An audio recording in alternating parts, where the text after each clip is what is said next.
সুপ্রিয় দর্শক, শুভ সকাল।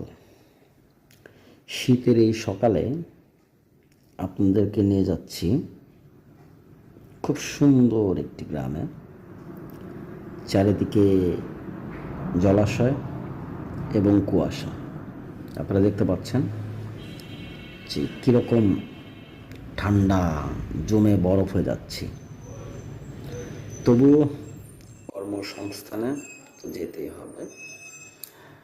আমরা মোট 8 জন যাচ্ছি, 4টা বাইক নিয়ে। আমরা গতকাল রাতে বের হয়েছি রংপুরের উদ্দেশ্যে। তো ইতিমধ্যে কিন্তু আমরা রংপুরের যেই সরু রাস্তাটি নতুন করা হচ্ছে, তো এই রাস্তাটি ধরে আমরা আমাদের গন্তব্যস্থলে যাচ্ছি। একটা কথা বলে রাখি, আমরা হায়ার রোড ব্যবহার না করে, যেহেতু আমাদের একটু তাড়া আছে, সেই ক্ষেত্রে আমরা এই বাইপাসটি পছন্দ করেছি। শীতল একটা ঠান্ডা আমাদের খুব ভোগান্তিতে পড়তে হচ্ছে, তবুও কিছু করার নেই। তারপরে বেশ আনন্দের সাথে যাচ্ছি আমরা, ভালো লাগতেছে। মূলত আমরা যেখানে যাচ্ছি সেখানে আমাদের একজন ক্লায়েন্ট আছে। তো তার একটা বিগ প্রবলেম হয়েছে। সেই প্রবলেমটা আসলে সমাধান করার জন্য আমরা এই 8 জন একটা টিম গঠন করে সেইখানে যাওয়া হচ্ছে।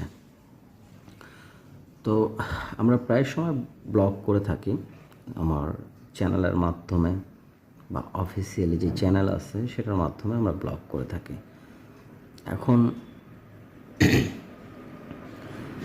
তো আমি নিজে ড্রাইভ করতেছি, প্রায় 8 ঘন্টা 8.5 ঘন্টার মতো আমি ড্রাইভ করছি।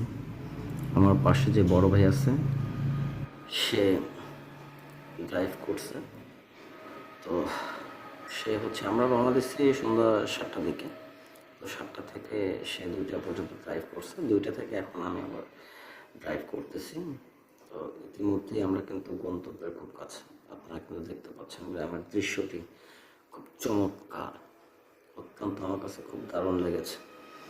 আমরা মাঝপথে যাত্রা বিরতিতে গিয়েছিলাম, সেখানে নাস্তা করে এখানে একটা বাজার কিন্তু আপনারা দেখতে পাচ্ছেন যে খুব ঠান্ডা একটা পরিবেশ। এখনও মানুষের ঘুম ভাঙে নেই, পাখির কিচিরমিচির ডাক। আমরা কিন্তু অলরেডি